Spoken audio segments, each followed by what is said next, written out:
Hi there.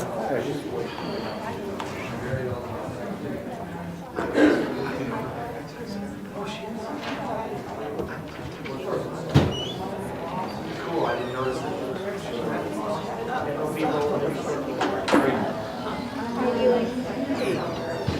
Yeah. I feel like she thinks like I follow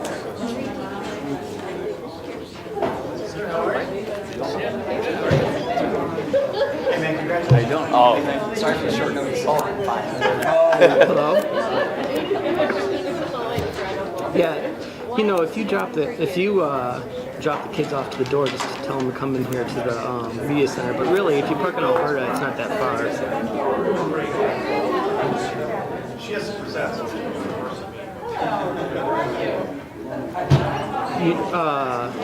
You want? No, we start at 7. Okay.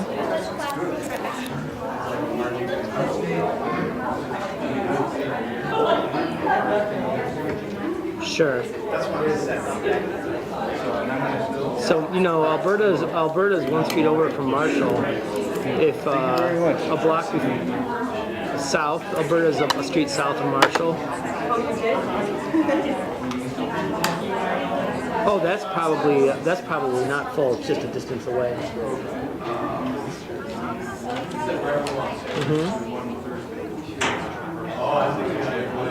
Oh, there's. Sure, I'll just point to him where to sit. It's getting there.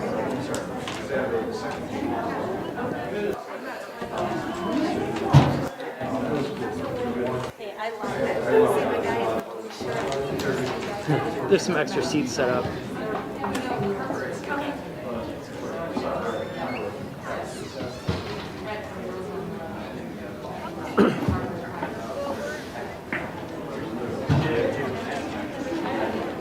All right. Just tell them to come in the doors and come through the main doors to the library.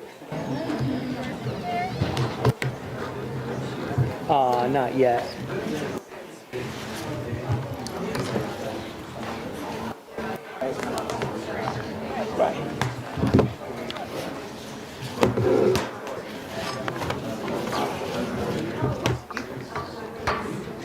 Well, for you. Not anymore. Jackie now.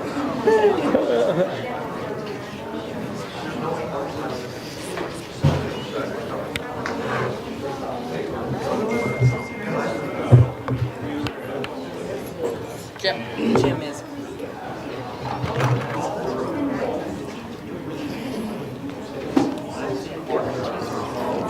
That was my stuff. And tomorrow I get to go back to Mary. Good luck to you.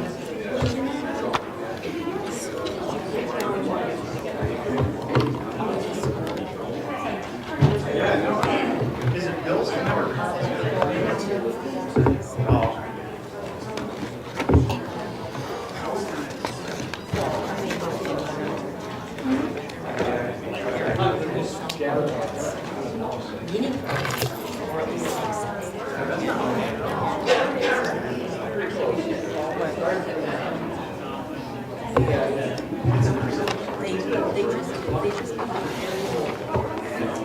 That's good.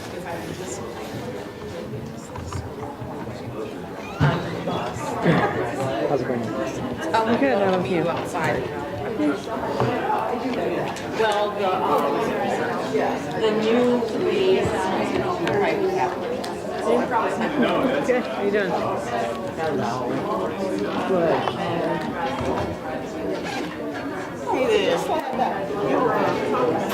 Hey, you. How are you? Do what? Should be.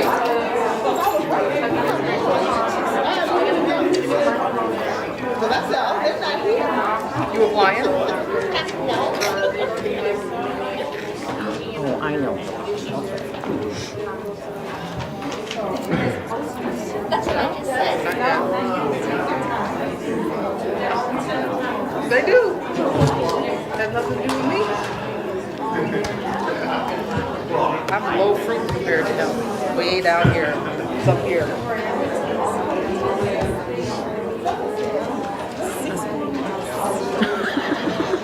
Not that she's counting or anything. You should not. This is like people are like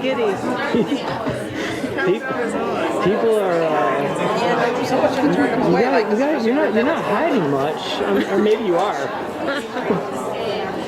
It's kind of like parenthood. You know, you're like you think you're prepared. but even still, he had You're like, oh, there's nothing in there. no. Some of them like this is a Then private you're like, club. oh yeah. I could have seen that one coming, but really I couldn't have. He was the one who lost in that room. But everyone survived so far. This month is always even harder because of all the commencement speeches.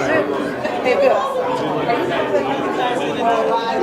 TCC graduation or sit-in on actually creating. Yes? I had signed up, but I think it's right over there. So, well, yeah, they told us to We're too invested in this. go to the Yeah, graduation, so and what she wants to meet with the group without us anyway. It's okay. So just go to the graduation. Detroit is going to Walk house. across the So then they hall. send an invite to all these districts in the county. And as soon as I'll be you there, RSVP, for sure. they plop your name across I love the top. that one. So it says, It's so Oakville good. just signed up. And I love them all. How do you That- send this it's to just- another district and say we just signed up? We didn't just sign up. So I called them. I'm like, hey, that's not right. Like, oh, I'm sorry. We just we're trying to let other people know that who's coming to. That's not the way it's working. My kids will be wandering in and Like, yeah, you're Trying to use everybody. possibly without That's exactly Amy what while they're she doing. drops them off and goes to the park. Oh my god, I know. What? It was like, no, it's not your kid yet. But are you using it for the Do you finance? see my kids being there for you all day? Okay. But it's changed. But it's going to change. I think so. Right. It's just that not working. The website? Remember, we're taking 2 seconds over that. Remember, each kid's taking a picture with their family and one picture of all of them on the board. You agree on that?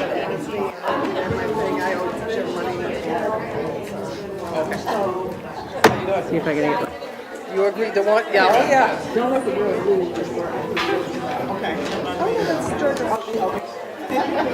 I had to remind her.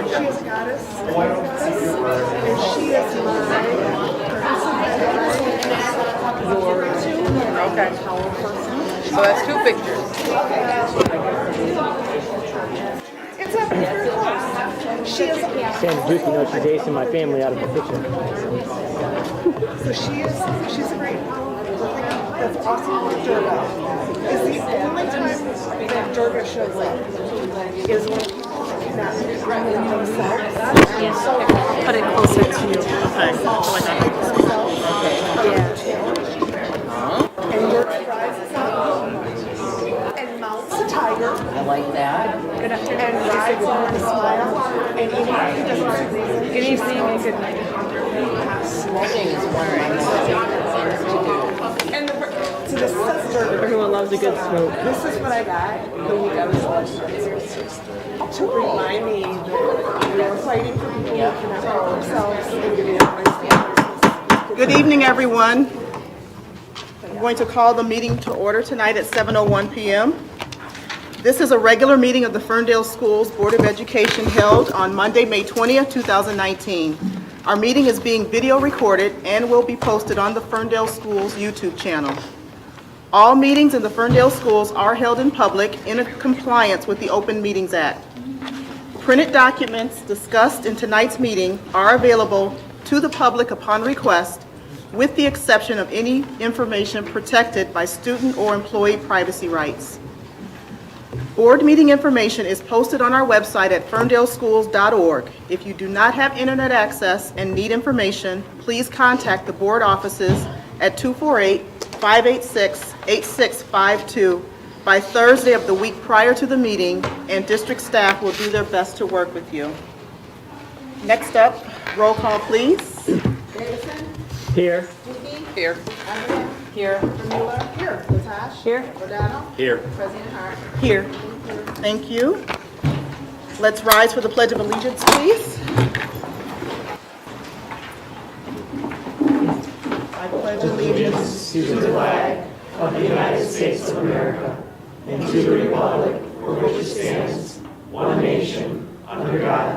indivisible, with liberty and justice for all.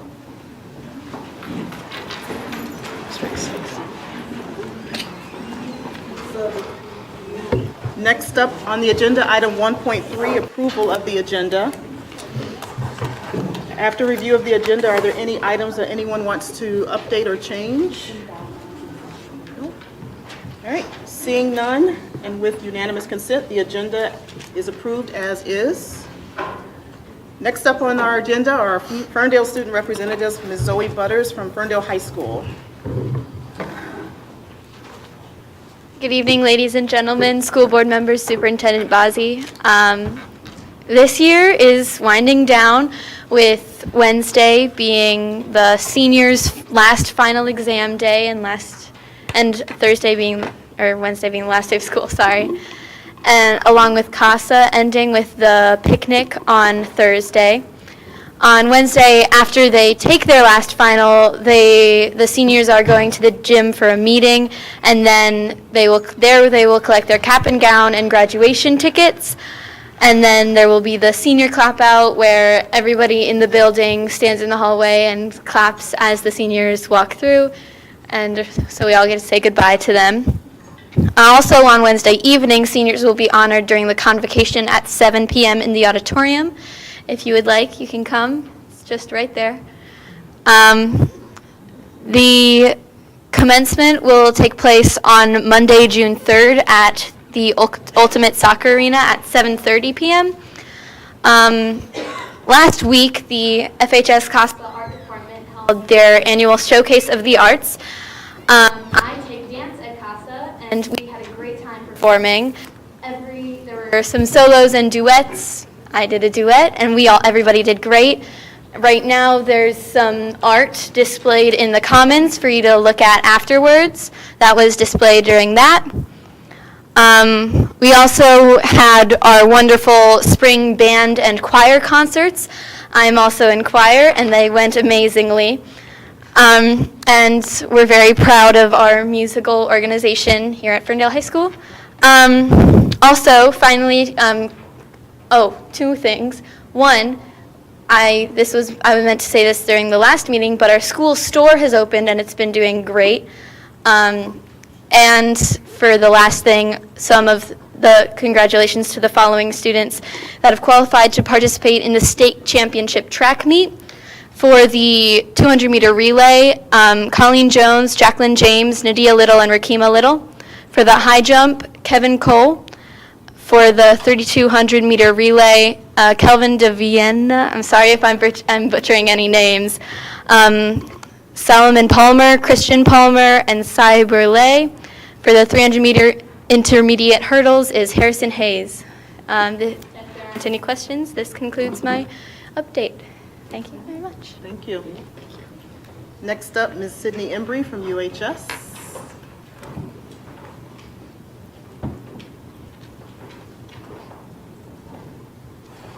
Good evening, everyone. Good evening. So the first thing I want to start off with talking about is an update on how the showcase that I presented to you guys last month, our Grammys went. So as you guys know, on May 10th, we had our annual Grammy talent show, which is our final goodbye to the seniors, a talent show and a mock election award show all wrapped up in one.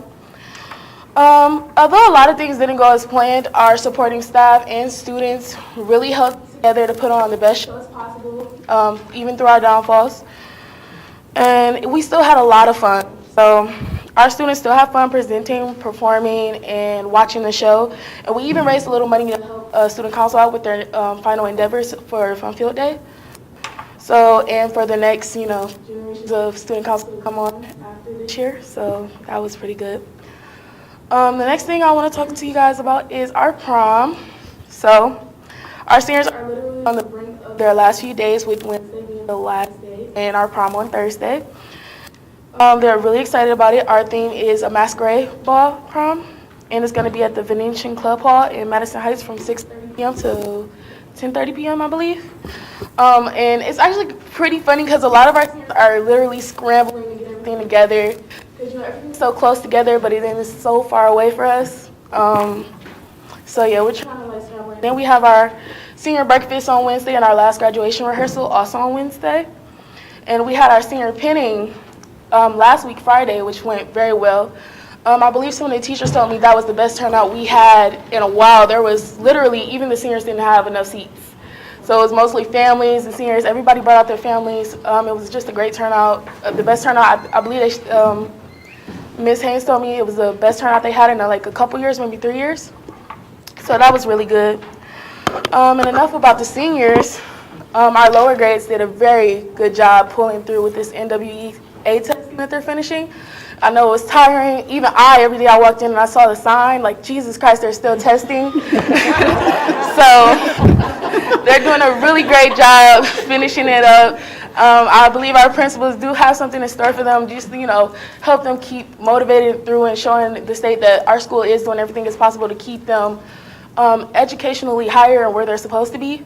So that's great. Also, the last thing I want to talk to you guys about is today will be my final board member meeting as presenting, as I'll be graduating.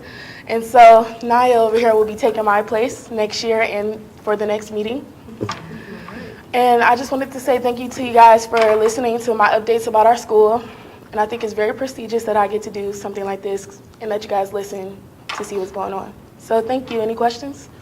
No, but Zoe and Sydney, thank you both very much for presenting every month to us. We really enjoyed hearing what you have to report. And Zoe, I know you have one more year with us, so we look forward to seeing you around. And Sydney, congratulations, best wishes to you. Certainly looking forward to seeing you at graduation. Yeah. And please keep in touch. Okay. In addition, on behalf of the board, we have a couple of gifts for you as parting gifts for all the work that you've done for us this year. And Ms. Shepherd will present them to you. Thank you so much. It's very appreciated. Thank you. Thank you, guys.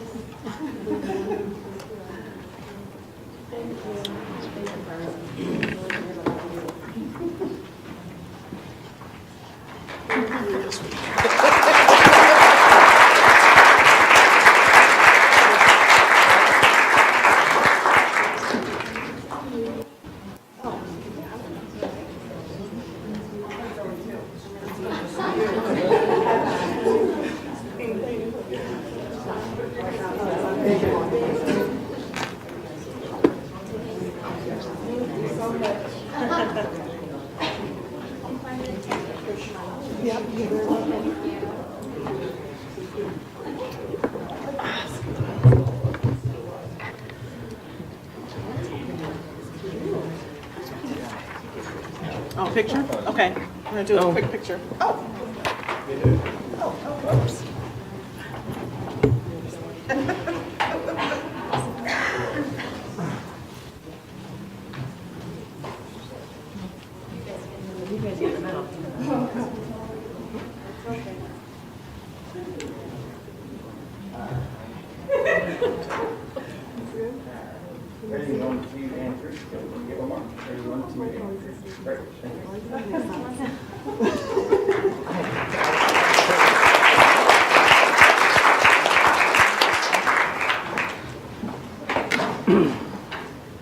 All right, you are welcome to stay as usual, or Sydney, I know you were wrapping up finals, and Zoe, you're welcome to leave as well. So thank you. Thank you, ladies.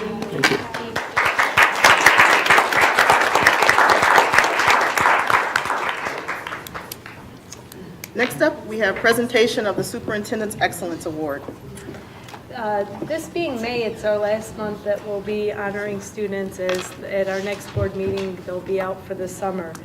We had a lot of great submissions, and I was the type of student who really just couldn't decide, and personally I got a lot of participation ribbons that made me feel good. So, but there were 3 great submissions that I really couldn't decide between. So I'm going to read a little bit about each submission and the teacher that nominated the student. At the end, we'll come up all for a group picture with all 3, but we'll recognize each student individually. So the first recipient is Cameron Kahn, who was nominated by Mr. Lalone. Is Cameron here? Oh, yep, thank you. All right, so Cameron, I'm going to share a little bit of what Mr. Lalone shared about you. Cameron is currently in Honors English and is taking Algebra 2 as a sophomore. He is someone who certainly leads by example in and out of the classroom. He's always striving to succeed in all aspects of his education and does great with his work. He also participates in baseball, soccer, and travel soccer. He's a wonderful athlete. Mr. Lalone sees Cameron both as an athlete and an excellent student. He is very quiet, but his actions and excellence shout out to everyone around him. Again, he's a quiet one, so he's not somebody who tends to get recognized, but Mr. Lalone is able to see his greatness both on the soccer field as well as within the classroom. He wanted to be sure that you got the recognition that you deserved and states that you do everything with high quality. So he said it makes you excellent in his book. So Cameron, we're very proud to recognize you this month.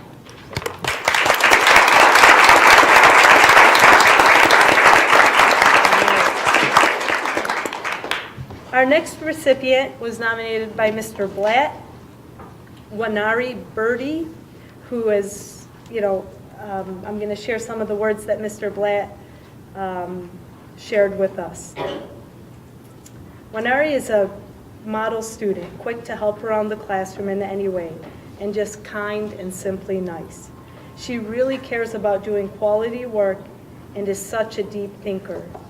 She works very hard to maintain her grades and works hard to make sure she does well in all aspects.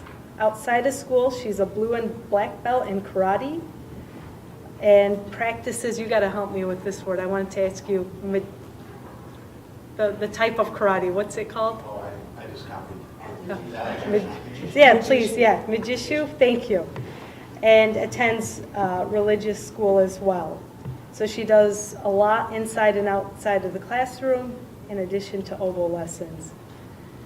Aside from karate, she likes to read, camp, bike, travel, listen to music, and learn about architecture and mythology.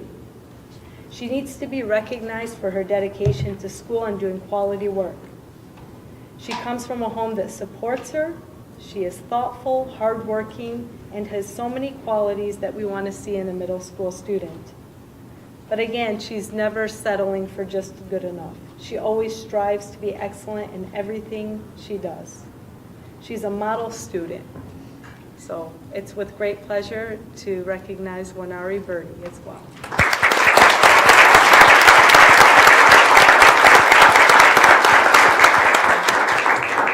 All right, last but certainly not least, is a student that was nominated by Miss Burgess, Lucy Davison. Lucy is a hard worker and always perseveres. She maintains a 4.0 in all subject areas and is always constantly searching for better ways to improve herself. She's a member of the school leadership team and is a great fundraiser for her school. Lucy is also a member of the News Club. Lucy is a well-rounded fourth grader who also takes singing lessons and plays soccer outside of school. She's a role model to all her peers through her academics as well as her high level of moral character. Lucy is always looking for ways to help adults and students alike. She is never one to find herself in an argument, rather she's always finding ways to support and encourage others to take the higher road. Lucy is a gentle, kind, and welcoming to all who encounter her. She consistently checks in to make sure that if I need any help, she's there to assist. Lucy, in keeping busy throughout the day.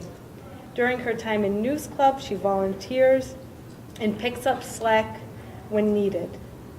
She especially does the things that nobody else wants to do, always willing to go above and beyond.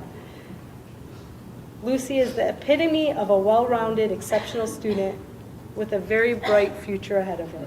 So with great pleasure, we recognize Lucy Davison.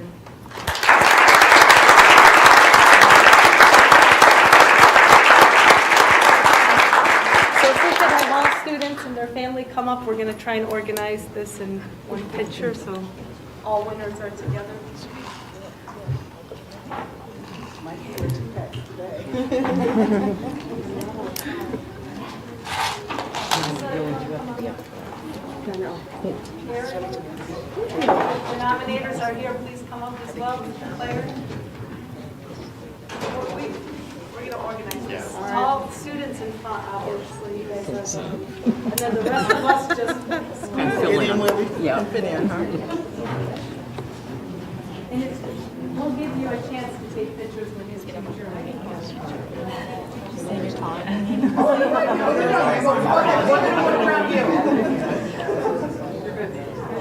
We're good. Anybody else have a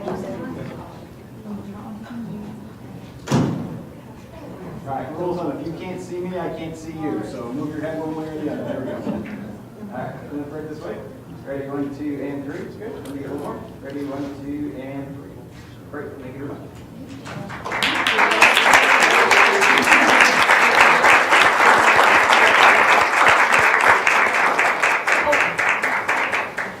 I'm so excited about the picture at once. I gotta get under. Oh, seriously?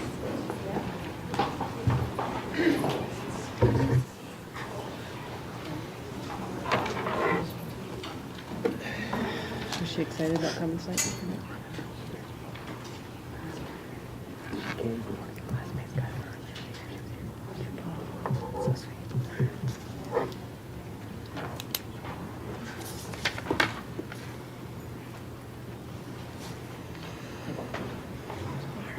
All right. Next up, we have Eagle of the Month presentation. All right. This month, Mr. Alex Shimon, who is a teacher at University High School, was nominated by Amanda Goodson, who's one of his colleagues at University High School. I'm going to share some of her submission on behalf of Shimon. Shimon has blossomed into an amazing educator, involved athletic director, and amazing supporter of our students at every turn. Shimon has also coached basketball and said this year his main goal was teamwork within the school culture. He is planning team building activities and trips to build cohesiveness with a group that struggles with the all-star syndrome.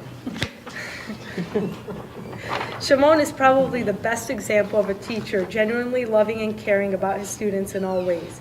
He tells them every day that he loves them, will search them out on his own time to check on them if he hears they're having a tough time, and spends every day eating lunch and hanging out with his students. One thing also that Mr. Shimon spearheaded this year was requesting to pull University High School into the OAA league, which hasn't been done since the inception of University High School. They've participated more in a different type of league, charter school type league, and really that's really going to benefit our students a great deal. And he's constantly looking for ways to improve the experience for our students and really give them the best opportunities available. In my 2 years, he's been nothing but friendly, hardworking, always willing to go above and beyond. So it's with great pleasure that we recognize Mr. Shimon.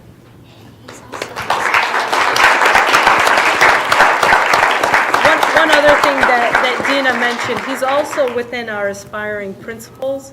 So hopefully Mr. Shimon will be a future administrator, hopefully within the district as well. So. Come on up.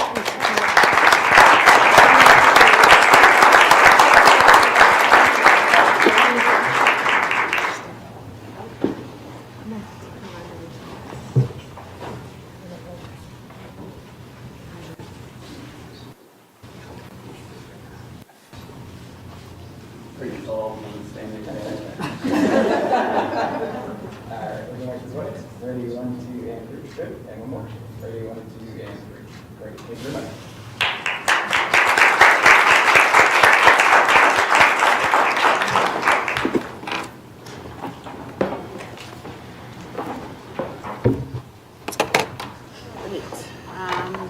Next on the agenda is presentation, Building Pride for FECC. Ms. Heidi Schmidt. There. Good evening. Hello. For those of you that don't know, I am Heidi Schmidt, and I am the director of the Early Childhood Center, and I am excited to be here tonight to show just some of the highlights that we've had over the year and all the good stuff that we've got going on over at our building. Just to give an overview of the building, we have a total student count this year of 167 students, and broken down by the 4 programs that we have within the building, that is 34 Head Start students, 32 GSRP students, 32 Head Start GSRP blend students, 51 Little Eagle students, and then 18 ECSE or Early Childhood Special Education students. 10 classrooms. This year, all programs maintained 100% enrollment and a waiting list. So we are packed to the rims over there. Just to give a little bit of background on our programs, we get a lot of questions on what kind of programs we have and what the difference is between the classrooms. When you walk in the building, the feeling we want everybody to feel is no difference. The only difference really is the funding that provides for the classrooms, but when people walk in the building, we want them to feel one school family, one class family. But just for your information, Head Start is a federally funded 4-day free preschool program for 3 to 5-year-olds, so it is a 2-year program. Household income is the primary factor in determining eligibility. So these families are at the federal poverty level about 100%. With this program, additional services are required, such as physical, dental, nutritional, and mental health services. Students must be in Oakland County to be enrolled within this program, so we can take all students as long as they live in Oakland County. GSRP is our other grant-funded program. It is the state-funded free preschool program for 4-year-olds. Again, a 4-day program. Household income is the primary factor in determining eligibility. These families are typically at 250% of the federal poverty level and above. Students, again, must be Oakland County residents to be enrolled within the program. Our Little Eagles program is tuition-based, so that is considered a public preschool program funded by Families Tuition as well as district general funding, and we accept children from 3 to 5 years old. Students, families have the option of attending 3, 4, or 5 full days. Enrollment is done on a first-come, first-served basis at this time, and residency is not a determining factor. So we have students from not only Oakland County, but Wayne and Macomb, and actually quite a few district employee families sending their children there as well.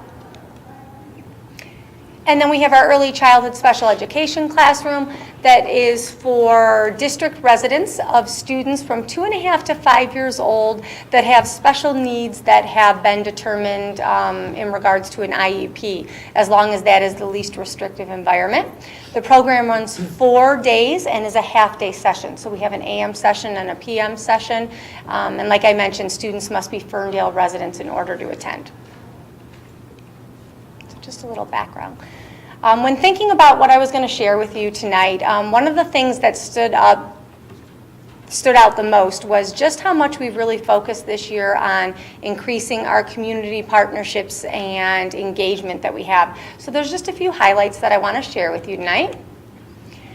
One of the events that we hosted for the first time this year, and we hope to continue, is our #TrashTag. And that was an event that we invited families and community members to the school grounds to help pick up in the neighborhood. And I know that that happens around Ferndale and just happened recently across the district. So it's something that we wanted to do at our building as well. So we had a great turnout of families, students, community members, just picking up around the school and making it a better place.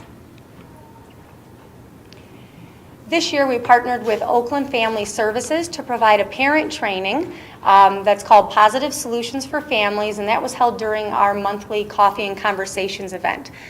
So Coffee and Conversations is something we do on a monthly basis, and the goal of that was to have a stress-free, pressure-free opportunity for families to come and talk to others in the building, get to know other families, get to know the administrator, myself, and other people, and not have it be so pressured, no presentation, just get to know one another and form connections. We had Oakland Family Services come in this year and do a positive Solutions for Families training during that time, and we got great feedback from that, so that is something that will continue for next year as well. This year, something we're really proud of is that we implemented an FECC food pantry and coat closet. So we have a food pantry and coat closet that is available to any family in our building that is in need. So we've had families, whether it's through the enrollment process or the relationship they have with their classroom teacher, if we have a family that's at need of household items or clothing for their self or their children or pantry items, they are able to visit that and take what they need. New this year, we partnered with the Ferndale Area District Library, and every other week we have a Ferndale youth librarian coming in and doing story time with our students. So during that time, the librarian is hosting story time while our teachers are helping the students check out books from our library and have that, library special that they see in elementary school starting at our age. So we're really excited about continuing that next year as well. We extended our partnership with CrossFit HCS. They do an after-school program within our building for our students, and this year they actually hosted one of our family fun nights at the gym. So they taught families different exercises, they made a healthy recipe book with the families, and really focused on health and nutrition and keeping yourself healthy. This year we hosted our 3rd annual Community Helper Day along with the support of Ferndale PD. We had participation from Michigan State Police, Ferndale PD, Fire, Ferndale Schools, Detroit Public Works, a bunch of other community members that really came out, and the kids got a chance to go in the trucks, listen to little presentations. The K-9 unit was there, and they did a presentation running around the park and finding items, so that was something that the kids really enjoyed as well. That was our 3rd year doing this. And we got lucky, no rain. Playworks, this year we got it extended to our building because of a grant.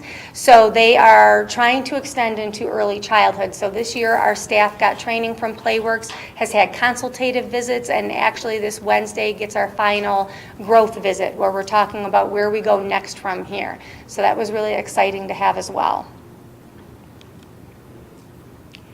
And probably the most exciting thing that we've done at the Early Childhood Center this year is being chosen as one of only 10 early childhood centers in the United States to pilot the LEGO First Discovery Program, which is LEGO League with an early childhood focus. We were really lucky that the World Championship is held right here in Detroit at Cobo. So they actually worked with us and chartered buses and got our students and our families down there to participate. The kids had a blast. The parents actually got to participate in a learning workshop on how to use Legos at home, how to extend the conversations and what to do. I've already been in communications to continue that next year, so we're really, really excited about that.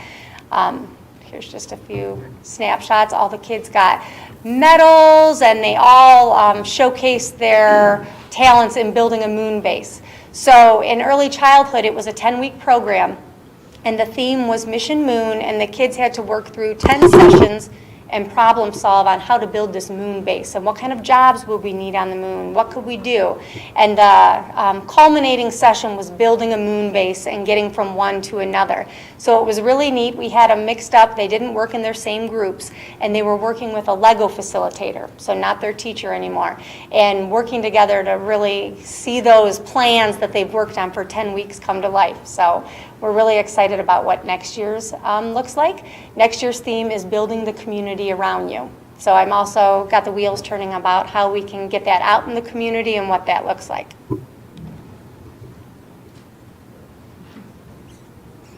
The kids were explaining their thought process, what they were doing. It was really a wonderful event to be at. Thinking ahead, community partnerships and engagement is obviously something that we want to continue to expand upon. So looking at next year, some things that we have in the works are contacting local assisted living establishments to create and implement some sort of volunteering grandparent program within the building. We are currently working with UHS to implement a Big Brother, Big Sister mentoring program. We were chosen to be a professional development learning site for next school year through Oakland Schools. So we're going to be having a lot of other early childhood educators in our building and, you know, seeing the great things that we have to offer. And then we are currently partnering with Jamie Solomon, who is a community member, on implementing a year-long book study using the text that she had a big part in, and that is early childhood teacher education as cultural competence. So that's something that the staff's going to be working on next year as well. And that's all I have tonight. Does anybody have any questions? Well, thank you for having me. Happy Monday. Thank you, Heidi.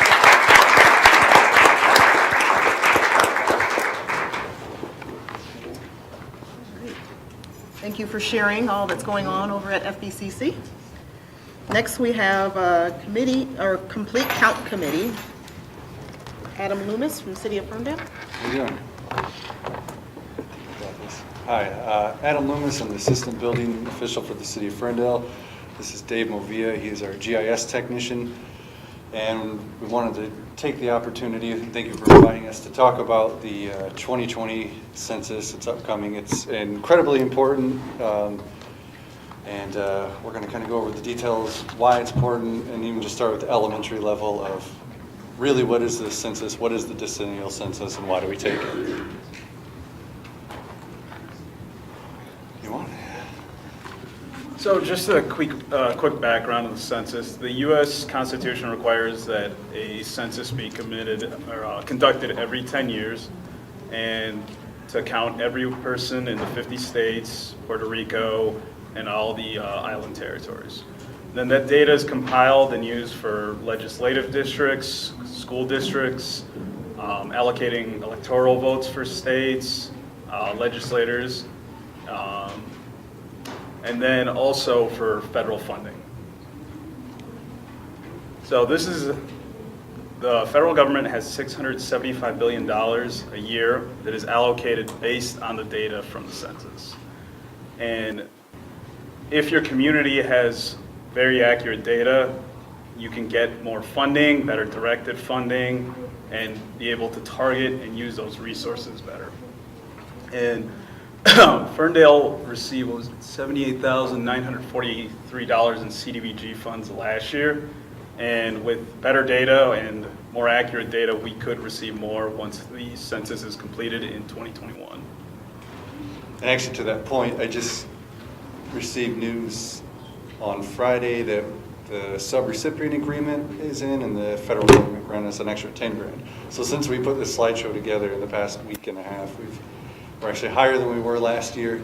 So it kind of transitions into, well, actually I'm stepping on Dave's toes with his map. But what we do with that money, just in regard to CDBG, is if you've heard of OLSA, the Oakland Livingston Human Services Agency, they provide chore services. We use it for Haven, who provides domestic abuse and assault survivor counseling, and we are starting a minor home repair program to help disabled individuals 18 and over and seniors who fit into the HUD economic brackets to have access to repairs that honestly financially they might not be able to, or would compromise other aspects of their lives. So basically we can eradicate blight and we can help somebody maintain value in their property. And then this is the map right here of Ferndale. It doesn't show it there, but the census divides the city into 7 distinct individual tracts. And right there you have our participation rate for 2000, I want to say was 83%. And then that dropped to, I think it was 77% in 2010. And most of the fall is, they attribute to the economic downturn in 2008. But just some numbers. In 2000, we had a population of 22,105, and that dropped to 19,900 in 2010. Now, we anticipate that will go up with the next census, but it's really important that we have accurate and complete data because that's going to be used in funding, it can be used to predict future school needs, enrollment, things like that. And the census usually wants a percentage of 89 to 92% accuracy. So yeah, I touched a little bit on how we use the census data. Another huge part of it is affordable and public housing. I don't know if, I'm sure everybody's familiar, even if you're not sure who's there, you've seen the buildings of the Ferndale Housing Commission at 9 in Paxton or Withington and Planavon. Again, getting a good count of who we have in the city and what their needs are is going to directly impact, how borders are drawn. Especially if we're taking into account the new gerrymandering laws that were passed. So getting a good idea of who's here, how we represent them, how we bring funding to them. If our seniors don't show up and be counted, it's going to look like we might not have as large of a senior population or those in need or families with children. Again, they don't get counted, they don't participate. It might look like we don't have the need in that direction. So if you don't participate, you might get overlooked. It sounds a little harsh, but we really want to make sure, because this is all about ensuring the best that we have for the community. Who better to help get the message out than Captain America? Trademark Disney. No Disney lawyers here? They've totally used the permission. What we're going to do to try and get this complete count is the Complete Count Committee. It's going to be a group that is going to represent, we're trying to think all the facets of Ferndale. So schools, business owners, residents, seniors. And it's going to be nominated, but you can, and I'll get to the address, you can nominate someone or yourself if you think you want to be a part, but council and all the organizations are encouraged to name somebody who they think would add to the committee. We're going to meet monthly, then bi-monthly as we get up to the census in the spring of 2020. And it really is a bit of a think tank and a strategy group. We're going to figure out how do we get the hard to reach people. College students, renters, people, some P.O. boxes. We have a lot of residents that use P.O. boxes. They're incredibly hard to get to, And when we're talking in that number, hundreds. And when we start compounding these hard to reach groups, we could be missing out on 6,000 people, 2,000 people. So again, to get that complete count, we're going to form the committee. So if you would like to nominate yourself or someone else, 2020 census at ferndalemi.gov. And the unrelated, we're not paying, the 2020 U.S. Census Bureau in Detroit is hiring. And the jobs start at $14 and go up to $24 an hour. So, and that is 2020census.gov/jobs. If anybody has any questions, all the data is available during business hours at Ferndale City Hall. And if you have any questions?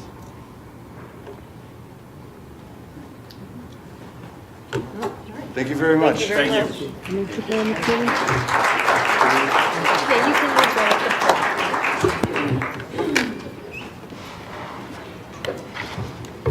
All right.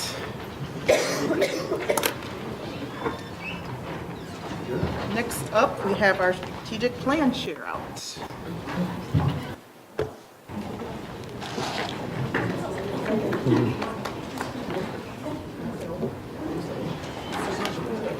Strategic committee members, if you are sharing out, why don't you come on up? That would be great.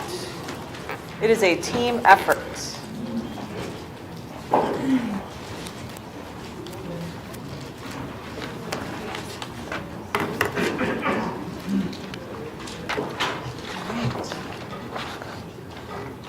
Well, first, thank you so much. We are here today to share with you some of the updates from the Strategic Planning Committee. We have had a strong group of people working with us, and we also have some additional members in the audience. Crystal, come on up.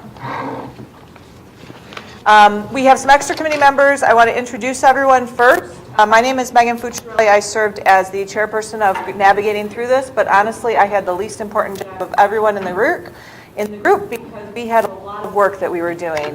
We had some really great people working with us.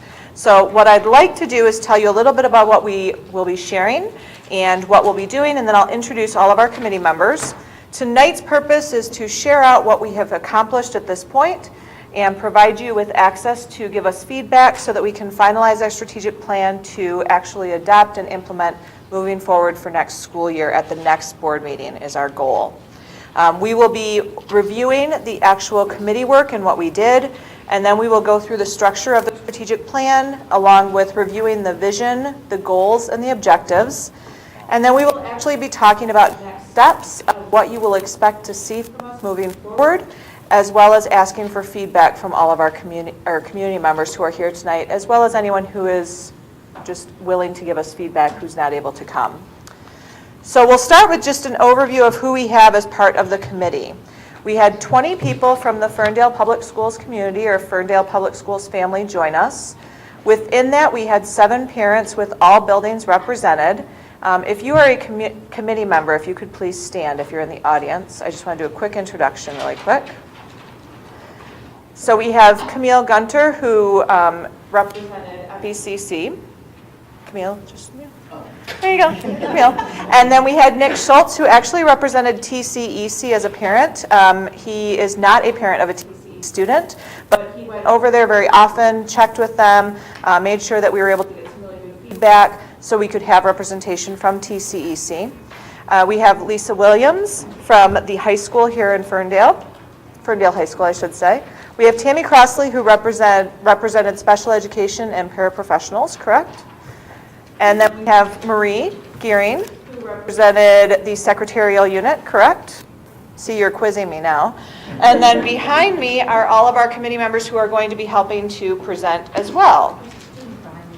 Skylar, you didn't stand up. Skylar Speedwell is one of our student reps because we actually had not only parent reps and staff members, but we also had student reps. So Skylar Speedwell, and then we also had a student from University High School who's not with us tonight, but we had representation from both of our high schools. Then we had Crystal Brock, who is she represented FECC as well as Fuel, correct? No, I was lower. Flower, yes. Okay, so Ferndale Lower, but also FECC you spoke a lot about. Well, yes. Yes. Got it. I wasn't going totally crazy with that. And then Jean represented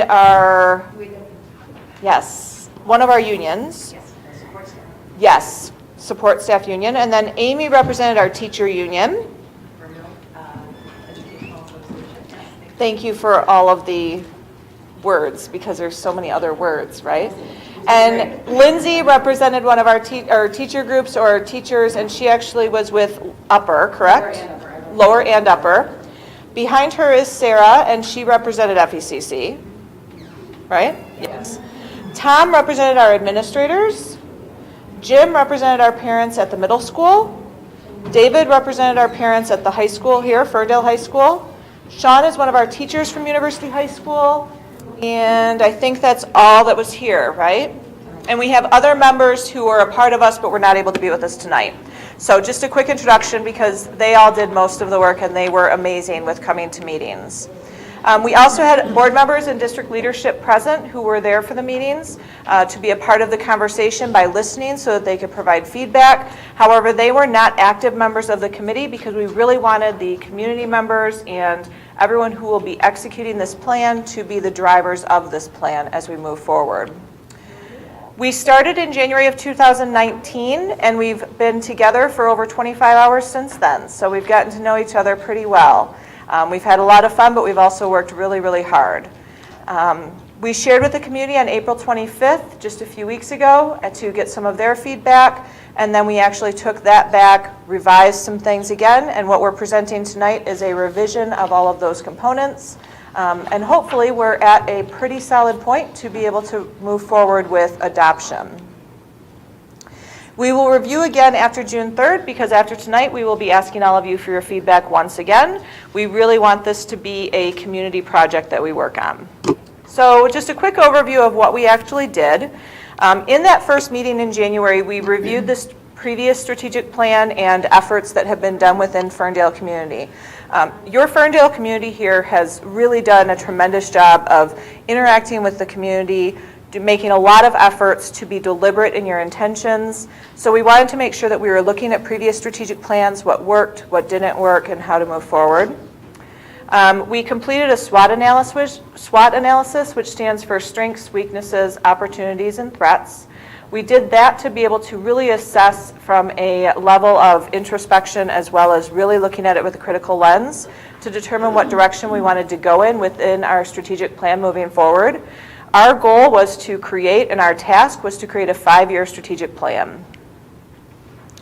In that meeting, we identified 4 key areas that we focused our conversation on moving forward. We identified equity, academics, communication, and resources being our prime components that we needed to address. What we did within that is we actually assigned an area for every upcoming meeting. All of our representatives that are here tonight, as well as in the audience, as well as those who could not join us tonight, went back to their stakeholder groups that they represented and requested feedback on those specific areas. We did 1 area per meeting so that we could have really focused conversation. We were able to dive really deep into the topics. We then created objectives from that stakeholder feedback. So after everyone shared out, we actually identified some of those key components that were discussed in that sharing session. And what we did from that point is we created objectives and we brought them back to the committee to review again. And then we actually crafted those goals after the objectives were finalized. So we really did a backwards approach to that. So we looked at what did we want to accomplish overall, and then we started with the objectives and moved up the funnel rather than down the funnel. Because we wanted what we were going to do to guide rather than why or how. We discussed tactics, and I will show you in the next slide a graphic to try and help understand what that looks like. The tactics are going to be school level pieces that are going to be done. So exactly how we're going to accomplish the objectives and goals that we've set out as a committee, those are all going to be done at the building level. And the reason for that is FECC, or the Early Childhood Center, might have a very different way of accomplishing one of our goals than, let's say, one of the high schools. So rather than the Strategic Planning Committee mandating what will be done moving forward, we provided objectives and goals, and then individual schools will be providing the tactics on how to reach those goals and objectives. So we'll show in the next one, which is a really pretty, and I'm laughing because I'm not a pretty person, I don't do pretty graphics. So this is my pretty version of the strategic plan. So the very beautiful piece up here is the strategic plan is overarched by our district equity vision. Your Ferndale board and Ferndale community really worked hard on creating an equity vision through the Midwest Equity Assistance Center. That work has really been a focal point of discussion as well as some great collaboration efforts. So rather than recreating something that has really taken some good work, we decided to use that as our main equity vision and our main vision for our strategic plan. And I'll share that with you in a second. And then we identified 3 goals. Now, if you remember, we identified 4 areas, equity being one of them. Because equity is in our main vision for the overall district, we incorporated equity into all 3 of our goals as the umbrella that overarches everything we do within Ferndale. So rather than having it be a separate goal, we incorporated equity as the main vision statement for the district moving forward, with 3 goals being communication, academics, and resources. And we're going to identify those pieces. And then we were actually able to craft 5 objectives per each goal. So that's what those diamonds are. As a reminder, the tactics are building level strategies. So as we go through the objectives and goals that we created as a committee, please remember that it will not give you a recipe of exactly what will be accomplished at each school, because each of the schools will create that on their own. And at the end tonight, before we wrap up, we will share with you how that work will be done at individual schools so that it is actually accomplished as well. So the district vision, which is crafted through the equity work, and again, this is through the Midwest Equity Assistance Center. It says at FPS, or Ferndale Public Schools, We are a school family of continual learners. We support each and every student to develop their purpose, plan, and passion. We encourage and honor dialogue about the histories, cultures, and goals of our communities. We actively and intentionally facilitate equitable access and representation, meaningful participation, and high expectations for all. This is our equity vision, which will guide our work for the entire strategic plan. Okay? So as we move forward, we'll share now the 3 main goals as well as the objectives within the areas. So our first one is empowerment, which encompasses both communication and school climate. What we mean by school climate is not temperature in the classrooms. School climate refers to, is it a warm place to be? Is it a welcoming place to be? Is it an environment where students are protected as well as nurtured and empowered, hence the empowerment piece. The goal that we have here is that Ferndale Public Schools will empower our students by providing an engaging and collaborative culture of inclusion, equity, and transparency. Again, you will see that all 3 of our goals as we move forward encompass the idea of equity. And now I'm going to start passing it over to committee members to read some of the objectives and share further information on those. Our first committee member is David. Good evening. First one, actually it's 1 and 2. The premise of the first objective is to empower our students to self-regulate behaviors while providing a supportive and accountable discipline system of policies and procedures. One of the tactics that might fall under this objective would be restorative practices. The second objective looks at our overall district culture and climate and promotes inclusivity and engagement of all stakeholders, Ferndale Public Schools, community members. One of the tactics that might fall under this objective would be PBIS and or our SEL curriculum. Thank you, David. Next we have Jean.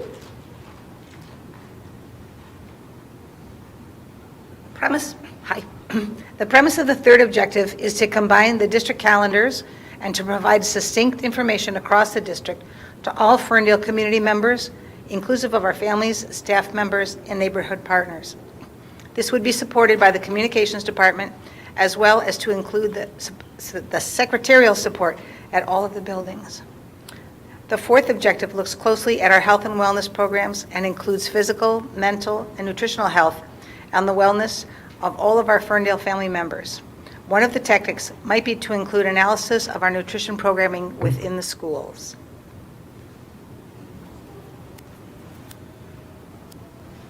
The last objective with empowerment looks at ensuring all members of our Ferndale community, including parents and students, are aware of the programming efforts available within Ferndale Public Schools. This would include OSTC, CASA, TCEC, FECC, and some of the different programming efforts within our schools, such as the differences between UHS and FHS. So as you noticed as we shared out, we did not want to simply read the slide to you. We tried to give you additional information that's not necessarily on the slide. One of the things that we mentioned within all of them were different objectives and different tactics that fall within those objectives. Again, as a reminder, the tactics would be actually what the schools do to make sure that this objective is done in the building and ultimately in the district. So that's how we broke that down. What we do have as well as we're going through this, we will be asking for your feedback, but we have a sheet, and I'm actually going to pass this around now just because I see a couple people taking some notes. The sheet is 2-sided. The one side is just a 1-page cheat sheet with the actual objectives that we wanted to just put there for you. Everything's up here. And then the back will tell you how you can provide feedback to anyone in the community that would like to do so. So that would be great.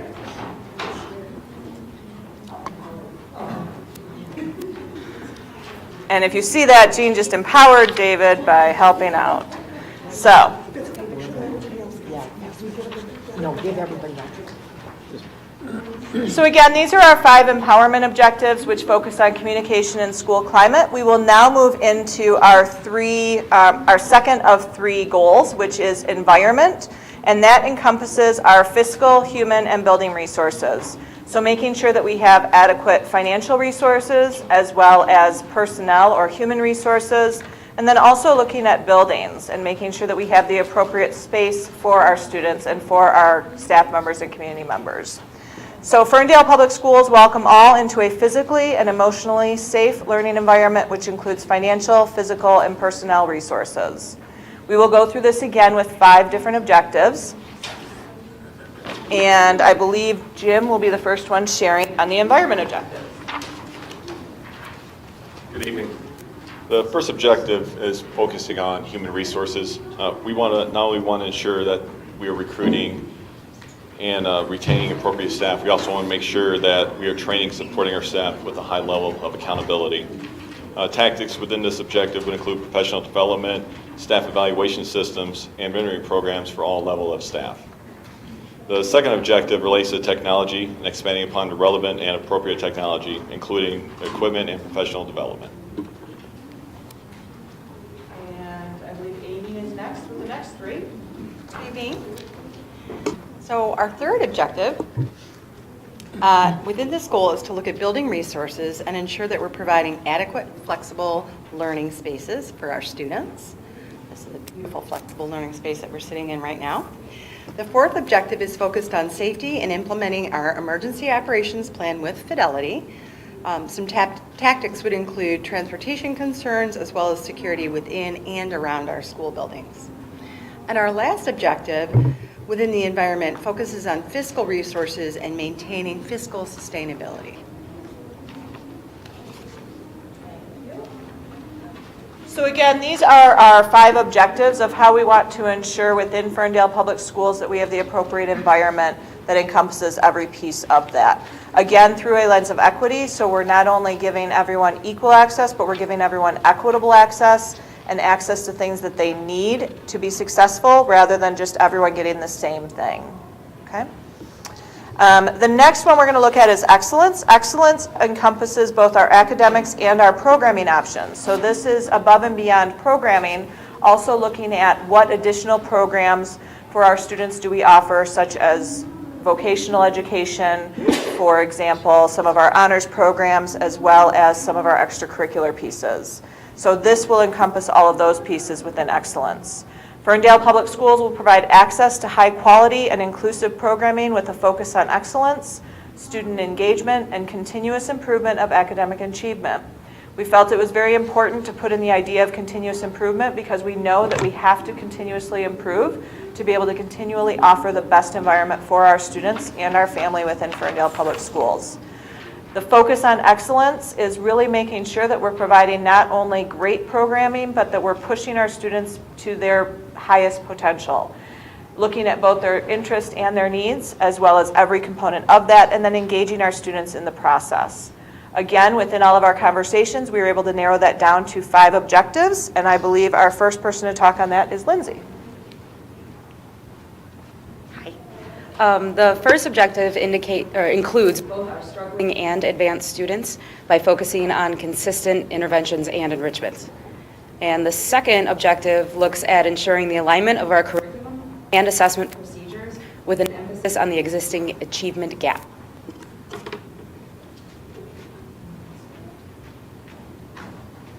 Evening. The third objective looks more at our curriculum as well as our teaching practices to make sure that they are a culturally responsive environment that our students are within. Tactics for this objective might include a deeper look at equity within our classrooms and our curriculum.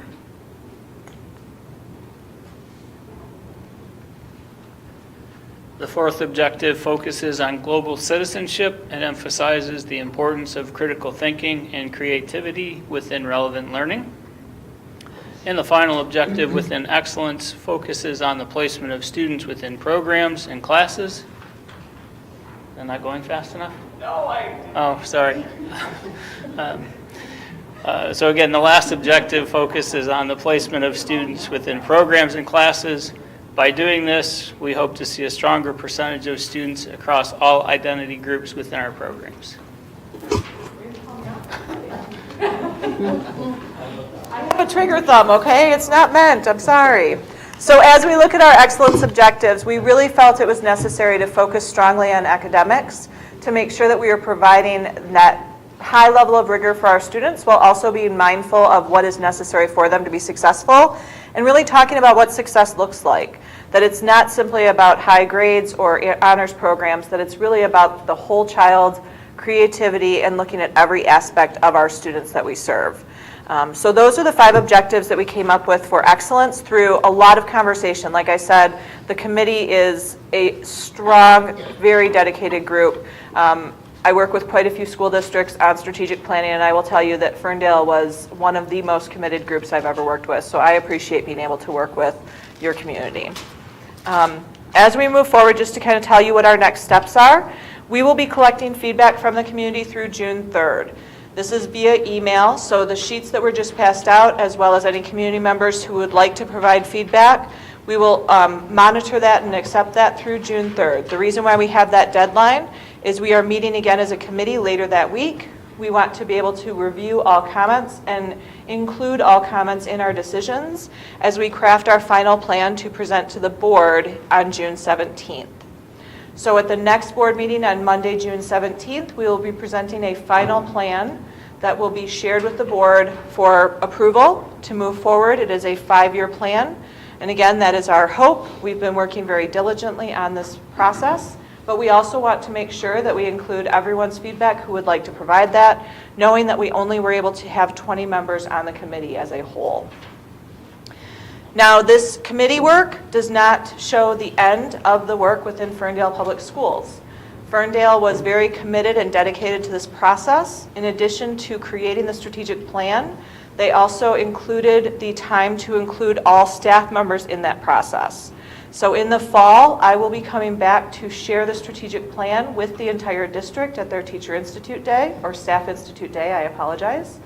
And then also beyond that, I will be meeting with each individual school to talk about the tactics. So we wanted to make sure that the committee members knew that all of the different pieces that were discussed would not be left on the table, that those tactics would be shared with the buildings that they were appropriate for. I will be meeting with the buildings. I'm not doing all of the strategic plans or working with all of the schools on their improvement plans. However, I, as well as the committee members, will be involved moving forward as well at the individual school level to ensure tactics are aligned with the process. So how can all of you help, and board members as well? We are hoping to collect community feedback from June 3rd for consideration to be included in the strategic plan. The email address is right there, but it's strategicplanning@ferndaleschools.org. That email address is monitored by myself and my team. We go through that, we look at all of them, we provide that information to the committee, we review that, and then as I shared, we will be sharing out our final version of the strategic plan on Monday, June 17th. So, any questions from the board?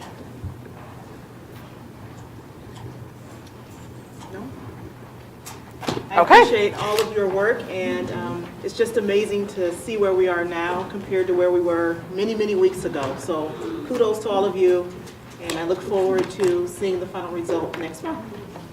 Thank you.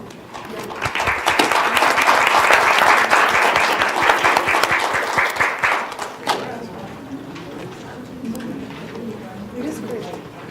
It's all. Yeah, 6 months ago. I was actually thinking the last time we did the planning process, we didn't have every piece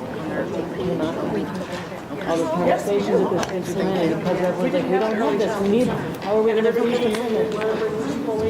We need, and we want to see some stay, and then we see this 5 years later. All right. Next on our agenda is public comment. This is the time for public participation in the meeting. The Board of Education intends for the public to have many opportunities to address the board and administration of their school district. These include email, phone calls, face-to-face meetings, community gatherings, public hearings, and other public meetings.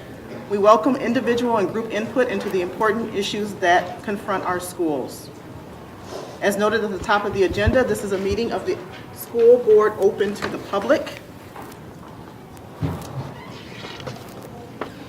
Do we have any attendees here who are here for public comments? Just the beginning of it.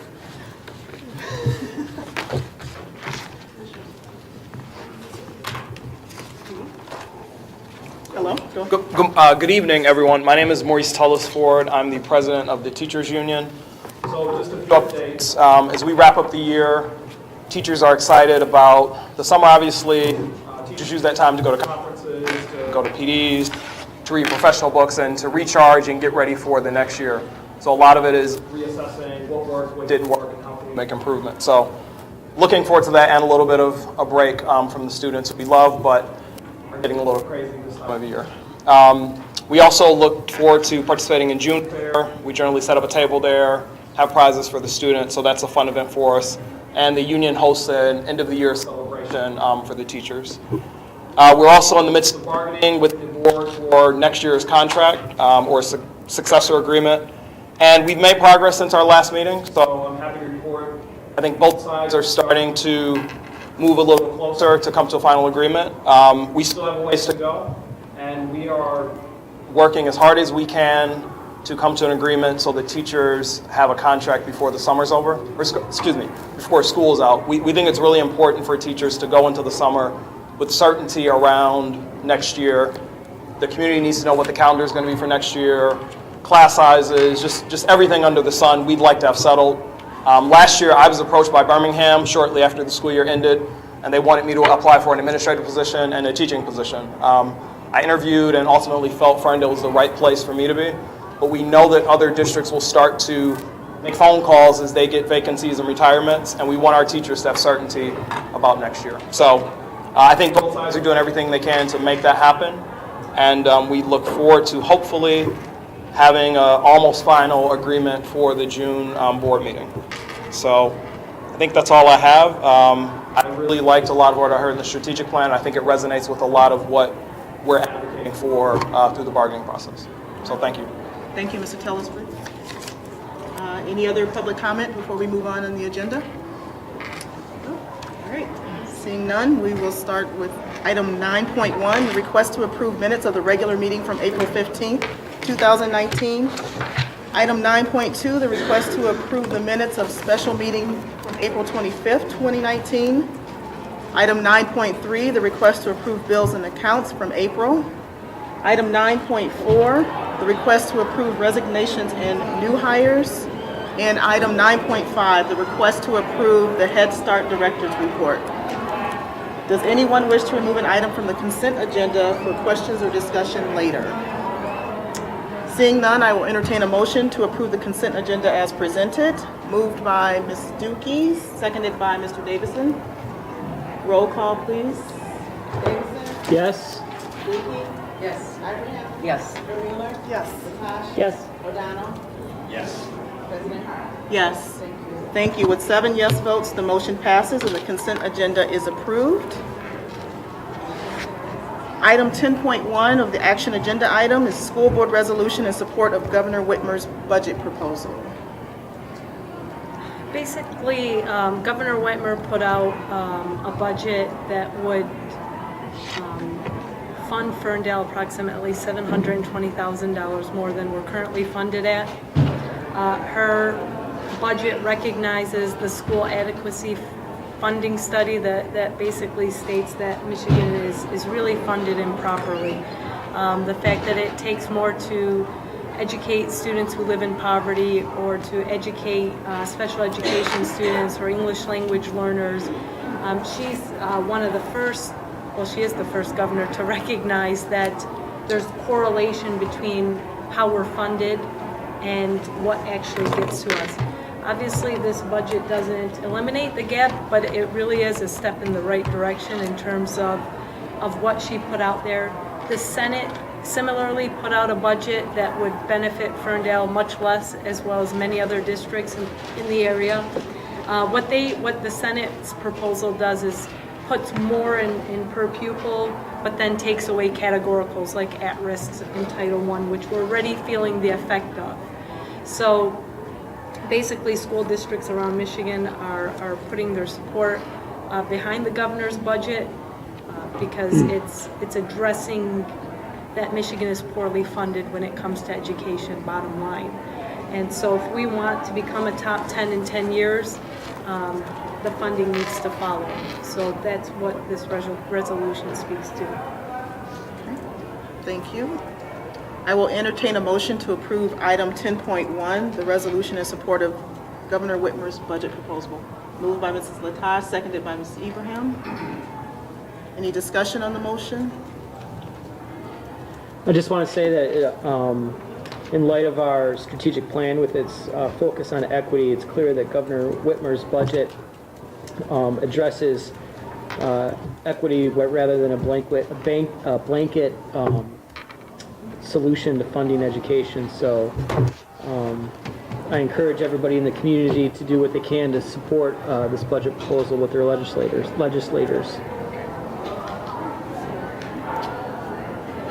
Yeah, just to amplify what you're saying, Mike, the difference between the Senate's budget and the governor's budget when it comes to the school districts that have students with additional needs is significant.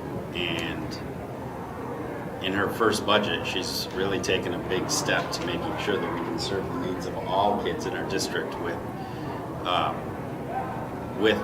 the spirit of equity that I think we try to do here in Ferndale and that we just talked about in our strategic plan. So I certainly hope that the final budget that's agreed to reflects the governor's spending priorities and the ways she wants to protect the state school aid fund. Any other discussion, comments? No? All right, thank you both for your insight and feedback. Roll call, please. Yes. Yes. Lataj? Yes. O'Donnell? Yes. Davidson? Yes. President Hart? Yes. Thank you. With 6 yes votes, the motion passes and the request to approve the school board resolution in support of Governor Whitmer's budget proposal is approved. Next on the agenda, item 10.2, request to approve the RIMC Teacher Technology Grants purchase. Hi, everyone. Hello. This is the second year that we've come to you with this. What we're trying to do is spur technology and innovation within our classrooms. So we developed a committee a year and a half ago, and that committee works with the teachers throughout the entire district to come up with creative ways to integrate technology into their classroom. So this is the second round that we've done it. Last year we approved, I think, 16 grants. We'd like to approve the list of grants you have here. It's everything from creative little speakers with inside balls for our elementary all the way up to Inspire calculators for our algebra students. So we kind of hit every classroom, we hit every building, and this is a direct request from teachers. The requirements that they had to do is give us the product, the purpose, how they'll be using it, and how it will positively impact instruction within their classroom. Thank you. I will entertain a motion to approve item 10.2, the RIMC Teacher Technology Grants purchase. Moved by Ms. Dookie, seconded by Ms. Kermuller. Discussion on the motion? I'm just excited to see some of the things that are listed on here, like the virtual learning system, the virtual reality stuff. So it's exciting because if the teachers are requesting it, then it'll be used. It's not like we know what best practice is and we're dropping in the room and then they just sit there. So. Discussion, comments? I'm excited about all of the information that you've presented, and I know that the classrooms will certainly benefit, as Ms. Dookie said, because this is what the teachers want.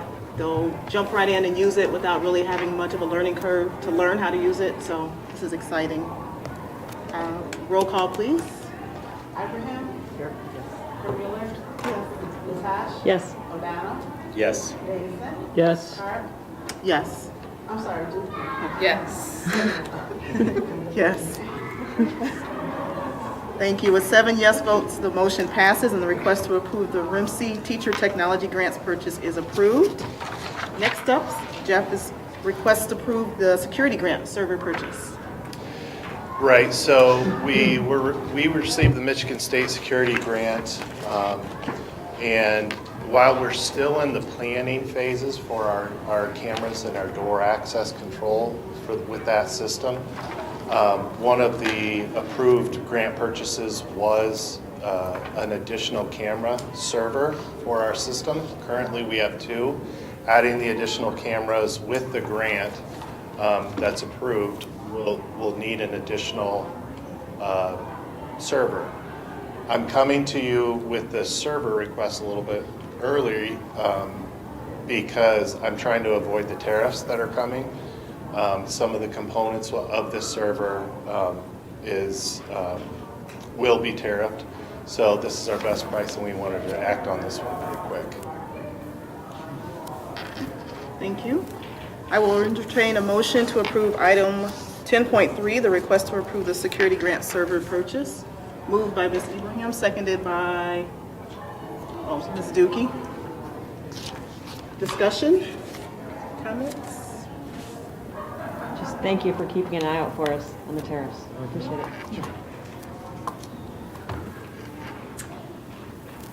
Roll call, please. Mueller? Yes. Latasha? Yes. O'Donnell? Yes. Davidson? Yes. Dookie? Yes. Abraham? Yes. President Harden? Yes. Thank you. With 7 yes votes, the motion passes and the request to approve the security grant server purchase is approved. Next up, item 10.4, the request to approve the RIMC instructional technology purchase. So this kind of the second half goes hand in hand with the teacher innovation grants that we just approved. This is for the building-wide devices. When we originally did the technology committee, several teachers requested specific devices, Chromebooks, iPads. So what we decided to do this year is structure it a little bit differently, and instead of individually award those, we would award these as a building-wide purchase.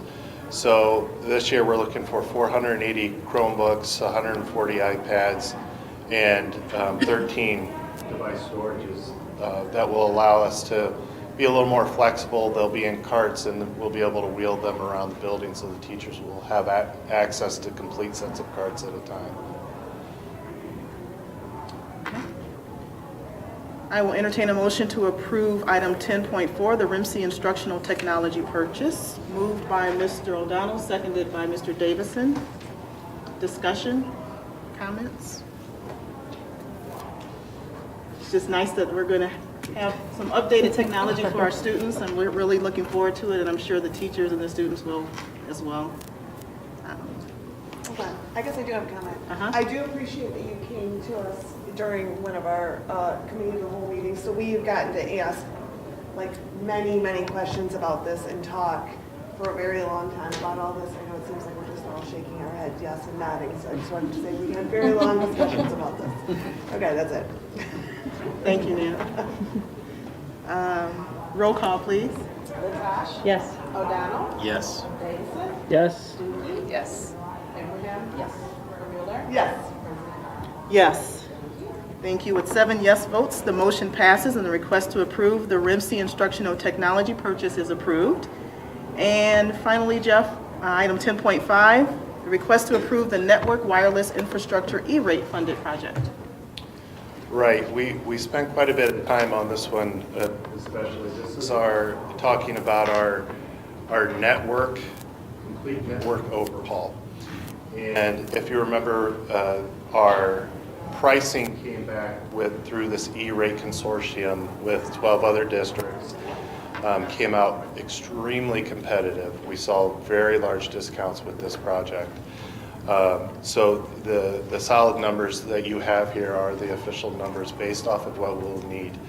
As a result of our following the E-rate bid process and doing this within the larger consortium, we are able to, within the same budget that we originally had laid out for this project, we were able to say that we're going to replace our network, our network core, our network switches, our UPS backups, our firewall, as well as our complete wireless network. So all of that is contained underneath the E-rate project, E-rate components. And again, the E-rate is the federally funded program where, based on our free and reduced count, we pay 40 cents on the dollar for that. So we receive a check back for our investment in this, and that's how we'll be able to fund some of the other projects as well in the district. Thank you. I will entertain a motion to approve item 10.5, the Network Wireless Infrastructure E-rate funded project. Moved by Mr. Davison, seconded by Ms. Dookie. Discussion on the motion? One thing to note is that a lot of these purchases, I'd say 90% are being utilized from funds left over from a previous bond. So there's money that was allocated for technology that we have to spend within a certain time frame, and our timing was very good. Jeff also looked out for us. Last year, we were looking to do the wireless upgrade, and he asked us to wait till next year so we could go in on a consortium with Oakland County, which saved us a lot of money. I would estimate if we just went on our own, we'd be paying about 75% more of what we're paying right now. We appreciate his guidance and giving us great advice in terms of maximizing our current dollars, as you can see with all these purchases. So thank you, Jeff. Thank you. Any other discussion or comments? Okay, roll call. O'Donnell? Yes. Davidson? Yes. Dookie? Yes. Abraham? Yes. Mueller? Yes. Latasha? Yes. President Harden? Yes. Thank you. With 7 yes votes, the motion passes and the request to approve the Network Wireless Infrastructure E-rate funded project is approved. Next up, item 10.6, the request to approve the food service meal price adjustment.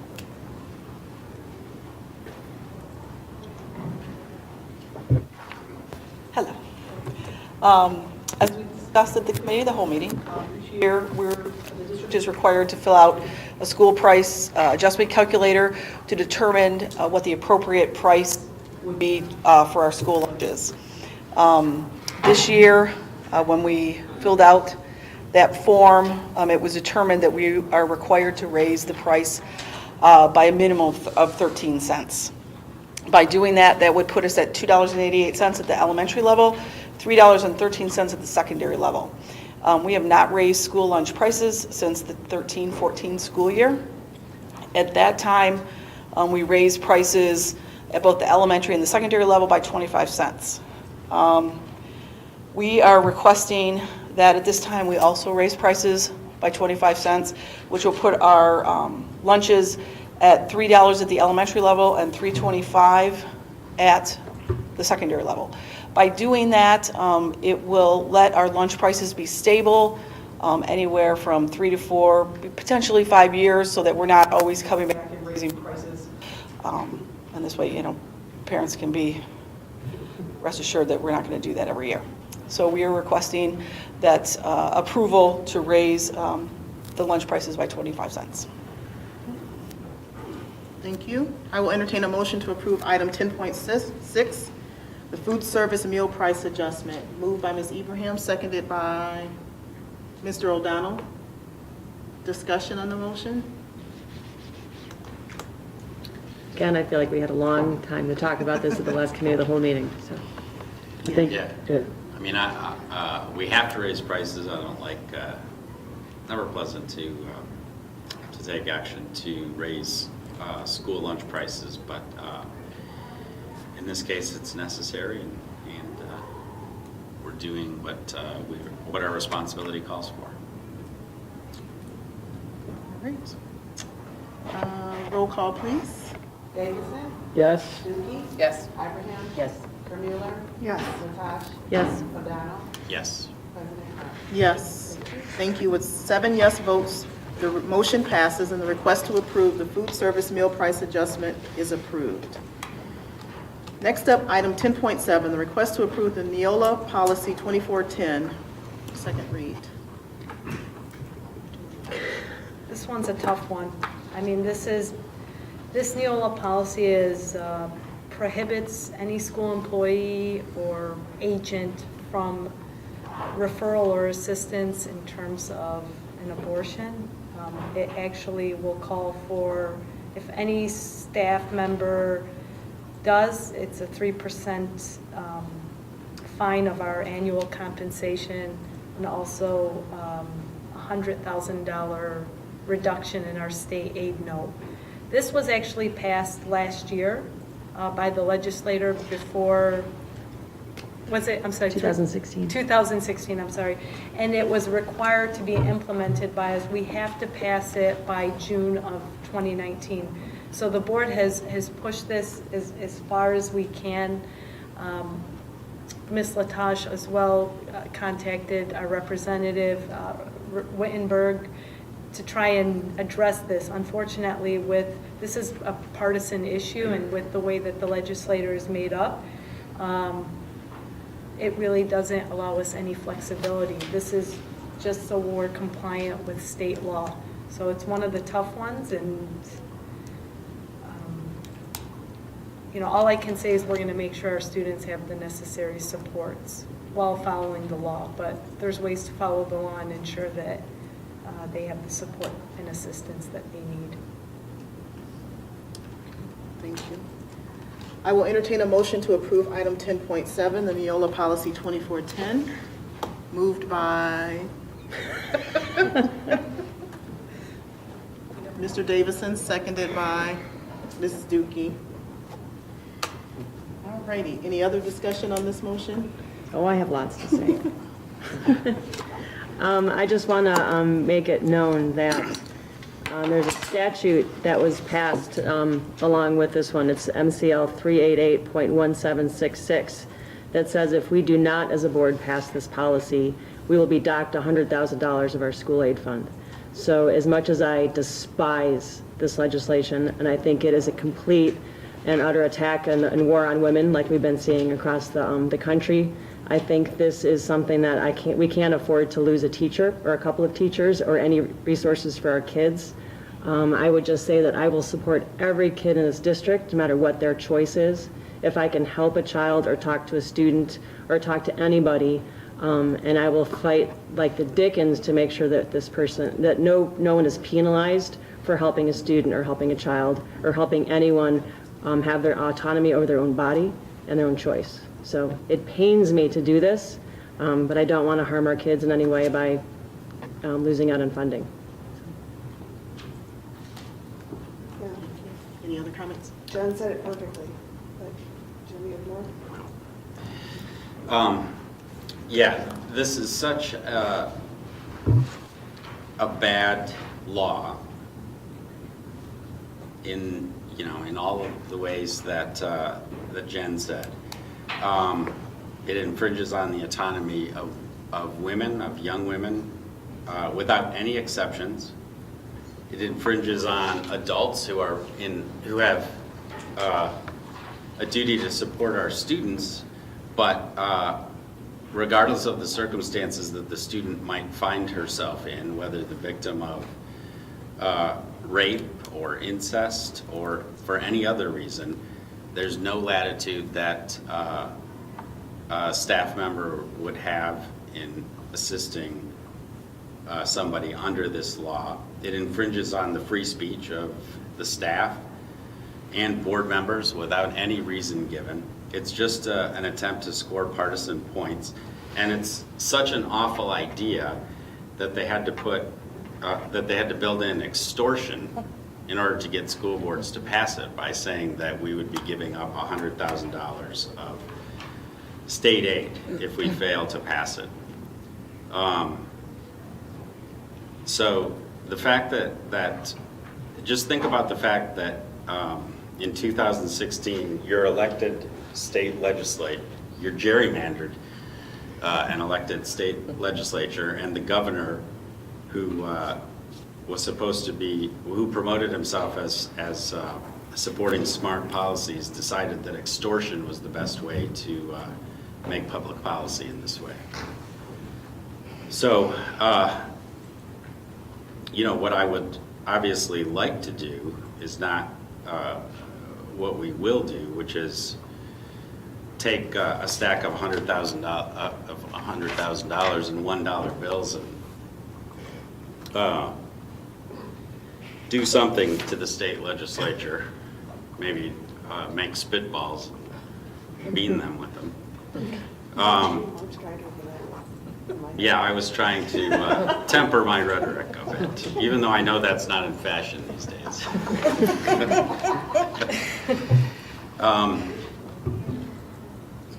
You know, I'm torn between the duty to protect the district's resources and not give in to what I see as extortion. And because I do find it that way, I'm going to be voting no on the policy.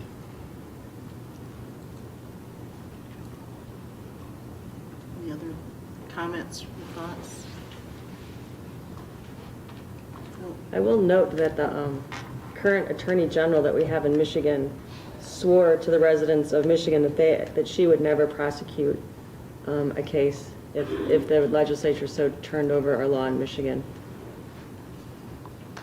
And I happen to agree with the Attorney General on that and many other issues, but I would fight like the Dickens to make sure that no one ever got penalized under this policy.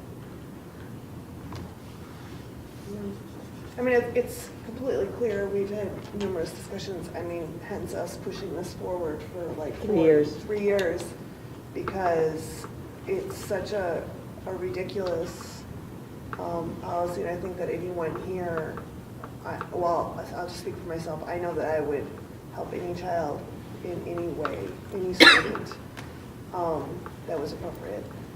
And yeah, but the idea, like you said with the extortion, I would hate to put our school district at risk because of this policy. I just hope that it can be undone at some point.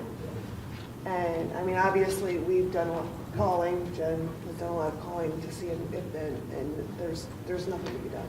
It's very disheartening right now as a woman, as someone who cares deeply about young people, and yeah, I can't even talk coherently on this subject. It's so deeply upsetting.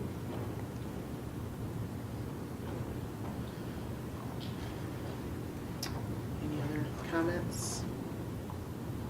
No.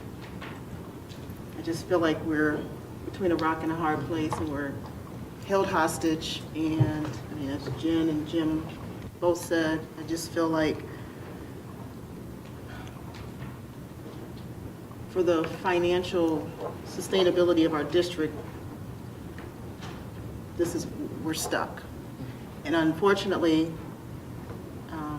there's nothing we can do about it. But as Nan said, I mean, in my heart, I would never not help a child or a student if they needed it, regardless of the repercussions. A human life, a person, any choice that a young lady would need to make, that's her decision, and no one should have to make that decision for her. And to know that I'm here if any young lady needs support or advice, my door is always open. Any other discussion from the board at this point? Okay. Roll call, please. Dookie? Really? You're first. Yep, yes. Ibrahim? Yes. Vermueller? Yes. Latash? No. O'Donnell? No. Davison? Yes. President Hart? No. With 4 yes votes, the motion passes. And the request to approve Neola Policy 2410 is approved. All right, item 10.8, the request to approve Neola Spring 2019 update, second read. All right. And this is the normal policy update, I promise. Nothing is controversial. The topics covered in this, which we again reviewed at a committee of a whole, line by line, as you can see in the board packet.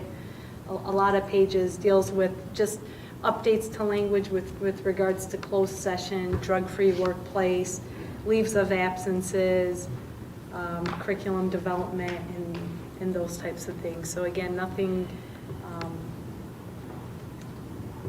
blatantly new that would require specific attention. Again, we reviewed all of the policy updates, and we're looking for approval on the spring update. I will entertain a motion to approve item 10.8, the Neola Spring 2019 update. Moved by Ms. Permuller, seconded by Ms. Latash. Discussion on this motion? These aren't nearly as offensive. Right. These are pretty straightforward. All right, roll call, please. Abraham? Yes. Permuller? Yes. Latash? Yes. O'Donnell? Yes. Davidson? Yes. Yes. President Hart? Yes. Thank you. With 7 yes votes, the motion passes, and the request to approve item 10.8, the Neola Spring 2019 update, is approved. Next, item 10.9, approval of the superintendent evaluation for 2018-19. Mike, I don't know if you want to talk about this one since we Sure. facilitated that meeting. The board met with Superintendent Bazey 1 week ago today and reviewed the goals that the board and Dr. Bazey agreed upon at the beginning of the school year. And the process went well, and the board and Dr. Bazey were able to share insights with one another and ideas, and it was a positive review. So the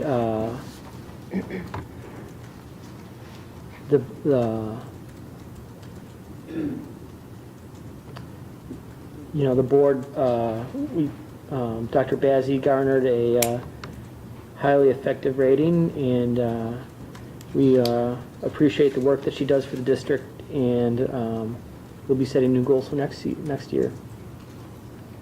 Thank you. I will entertain a motion to approve item 10.9, superintendent evaluation for 2018-19. Moved by Ms. Ibrahim, seconded by Ms. Latash. Discussion on the motion? Can we just amend the motion to have the rating of highly effective? Sure.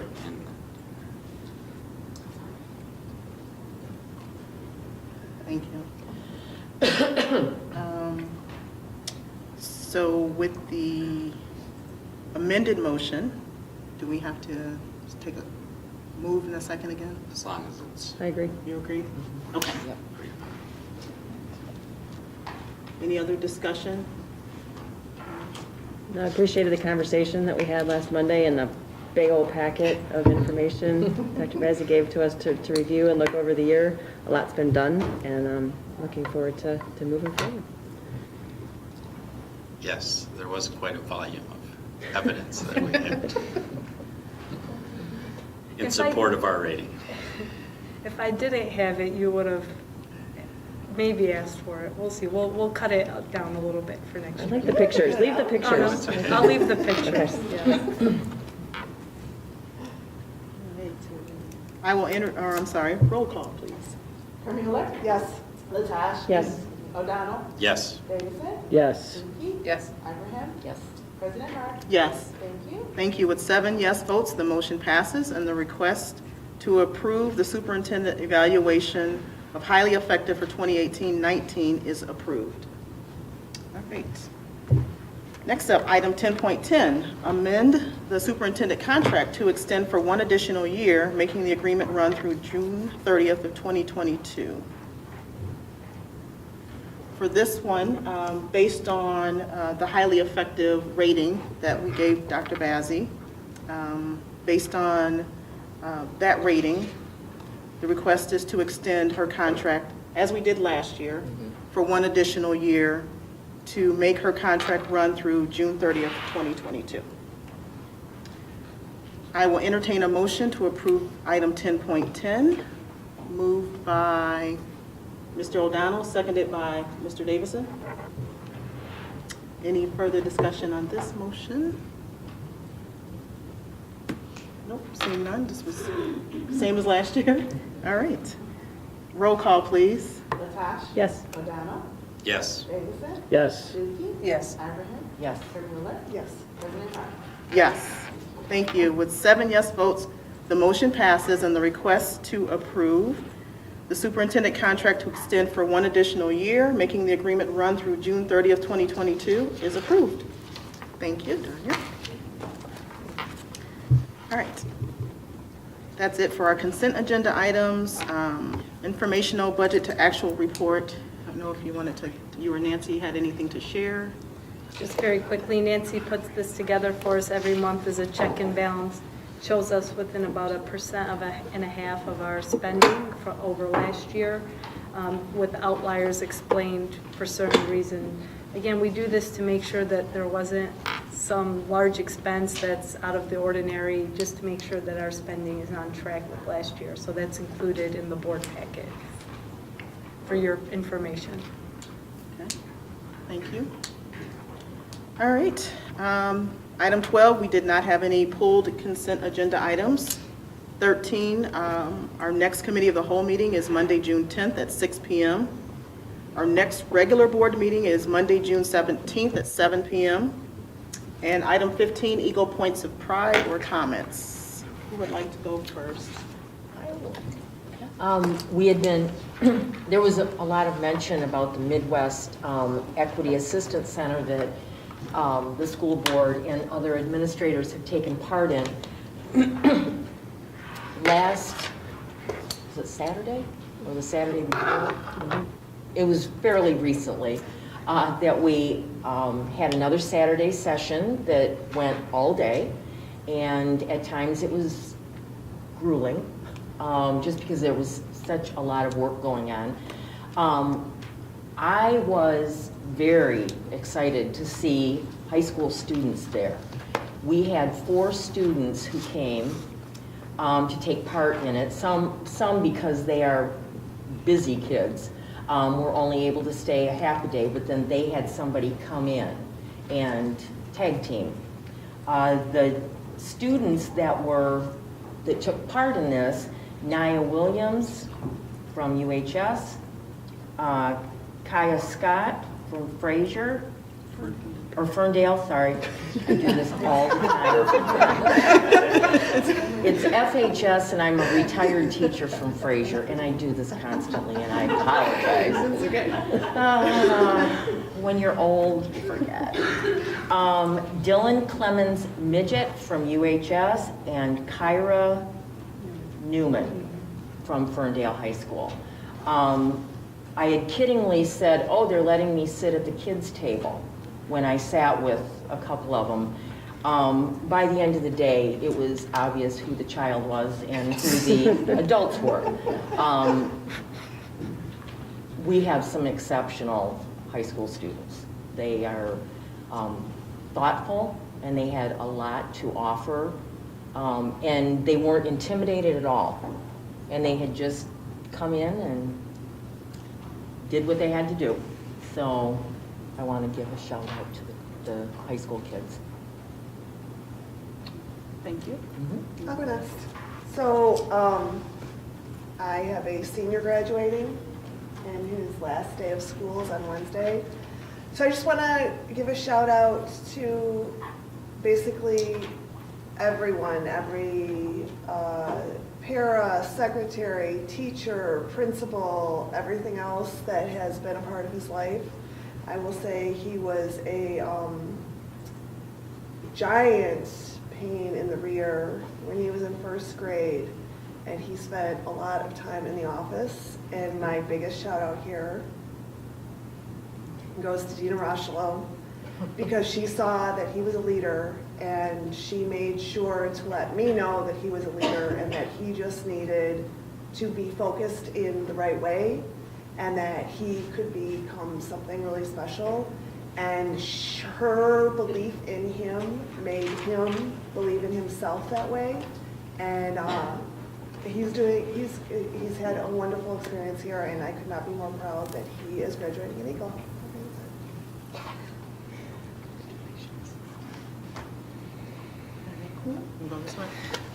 Yeah, I also have a graduating senior, and even though, we don't, even though as parents we don't necessarily play favorites, I did want to do a special shout out to, not that she's my favorite kid. I was going to say, don't watch this, Sarah. Poor Kevin. Oh, kids don't have access to YouTube. Not the Ferndale Schools channel, anyway. To one of Mary's favorite teachers, who is Charlotte Oliver. She's a fantastic teacher. I know she's done so many things to help kids in this district. Mary sort of got assigned into Project Lead the Way class that Ms. Oliver also was assigned, and they got along fabulously in that class. She learned so much from her, and then Ms. Oliver was also a robotics mentor for the Ferndale First Robotics team for the MB Warriors, and I know I've talked to her at when we had a union and board social one summer, and she believes strongly in what she does as a teacher, and she executes that and her role in the union, and it's always great to see her when we see her at meetings, but she's so busy. I understand why we don't see her at more meetings. So just a shout out to Charlotte Oliver. I don't have a senior this year, thank goodness. I just want to piggyback on the Midwest Saturday session. We did have some great kids, but we also have great staff. So the work that we did on Saturday was really evaluating where we were on the equity scale in many areas of the district. And it pointed out where we are deficient, even though we are doing the work. So it was painful for some of us, but to be in the room and to agree that we're in a place where we realize that there's more work to be done. And the staff is all participating and willing to do that work. So just a shout out to everyone. I think last month I gave a shout out to the parents and staff that were planning all the camps that are happening, have happened. I think for the most part now they're almost all done. One still is going to happen. Okay, and but I have to go back there because my fourth grader did her first overnight camp this year, and it really, I felt like this camp experience was where the rubber met the road. For the outdoor education component that is camp in the Ferndale Public Schools. And I thought, okay, we take our kid camping, she knows a lot, but she had so many wonderful experiences, and staying overnight without her parents, with her peers, in that setting was she had a very powerful experience that she's never going to forget. So I want to commend all the parents and all the staff and teachers who put all the work into organizing that. I want to thank especially everybody who volunteered. My wife and I, due to circumstances in our employment, didn't enable us to take time off to volunteer this year, but certainly we're hoping next year, as we have 3 kids going to 2 overnight camps, that we'll be able to spend some time at camp, perhaps overnight. So with my greatest gratitude to everybody that's involved in providing that for our students. Sure. I don't have a graduating senior either, and I get an opportunity, which I don't usually get to do this, is to thank a lot of the strategic planning people that are here tonight, because you guys have put together a fantastic plan up until this point, and I can't thank you enough for the amount of time and effort you put into this with Megan, and it's been absolutely an honor to watch you guys work. And what was kind of fun today was at the last strategic planning process, I was a part of that one, and it was a lot of work, so I do know what you guys are going through. But at that one 5 years ago, we were talking about the need to have an early education center because we didn't have one in Ferndale. And then to have the presentation today of the FECC from 5 years ago, we had nothing, and it's sparked out of that conversation, those conversations in the last strategic planning process. It was just amazing to see that work, and Dean has done so much work on putting that together. So I can't thank you enough for all the hard work. This is a fantastic document, and I think it's really going to drive us for the next 5 years. And just my default thank you for all your work. You know, I don't want to keep stressing it, but honestly, 25 hours was a long time, and the Strategic Planning Committee really committed to that time. So again, I can't thank you enough for taking the time out of your busy schedules. You all have families, you have busy, you know, you have your work, you have other things taking place, and really to dedicate that much time to help us move forward is, you know, we're very thankful. To the staff, I tell you, you know, somebody said there's a countdown, 18 or 17 days, but this is a really, really busy time of year. Great things happening, but proms and convocation and graduation. And so I really thank everyone's commitment to really being there for our students, being present and enjoying that moment with our families. It's really an exciting time of the year when we send students off kind of to the next chapter in their life.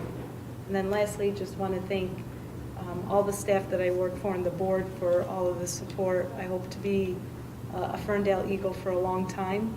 And this has probably been, you know, these 2 years have been some of the most rewarding times of my career. I work with great people, and I look forward to a long time and do great things together. So hopefully the strategic plan is kind of the start of that, and exciting times ahead of us. And lastly, my point of pride is for two fellow board members who've recently been acknowledged in the media, Nan and Sandra. Nan, for your friendship club and your group of young ladies that you meet with, and I remember when you first started it, how excited you were, and I'm happy to see that everyone else gets an opportunity to learn all about what you do and how you bring joy and love to not only the students, but to all of us too. So thank you. Thank you. And Sandra, for all your work in diversity and being recognized as a diversity champion by Citizens for a Fair Ferndale. Congratulations, kudos.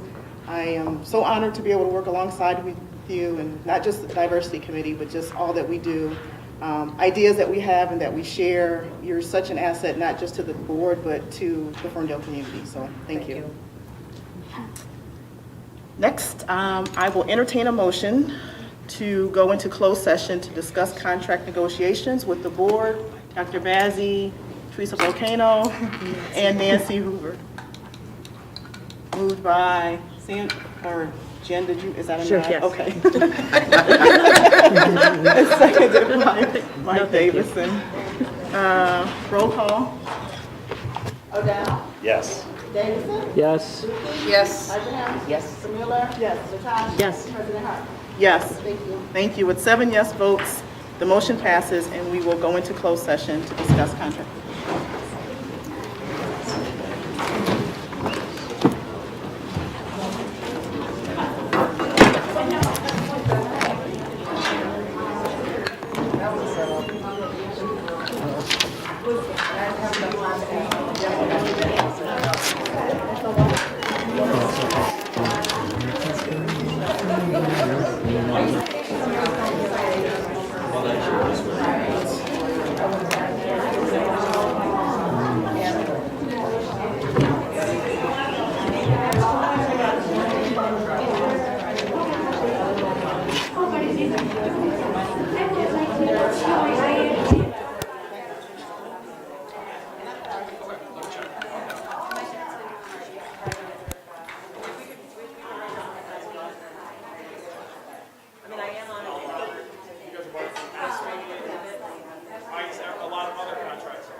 Okay, guys. Question too. Yeah, sure. Jeff, who was up here with the technology.